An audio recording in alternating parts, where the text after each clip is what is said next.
Hi, this is Peter from Magnetic Speaking, and in this video I want to talk about the difference between facilitating a meeting and presenting in a meeting, because the difference is huge, and your ability to influence as a leader is dependent on you approaching them as two separate things. So when you're presenting, you're expected to deliver 90% of the message. You have a goal in mind, you work on your presentation, you create the message, and you get up and you deliver it to the group. And maybe you allow for 10% participation and engagement. Now, when you're looking at a facilitation, it's completely the opposite. You are expected to bring 10% of the message, and then you're also expected to extract the other 90% from your audience. You tap into the group intelligence and you gather it and you put it all on the table.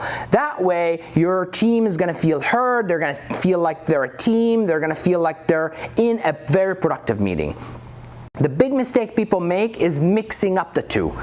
And you can't mix up the two, because if you want to be an effective leader, you have to know and treat these two separate things separately.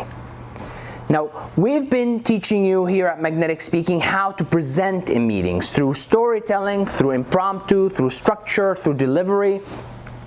And recently, we've added a new bootcamp. We're so excited about it. It's called the Magnetic Facilitation Bootcamp. In this specific bootcamp, you will learn everything under the umbrella of running a meeting. You'll learn how to prepare for the meeting. You'll learn how to start the meeting so everybody's on the same page. You'll learn how to manage expectations. You'll learn how to run discussions so you have equal participation and balanced participation from everybody.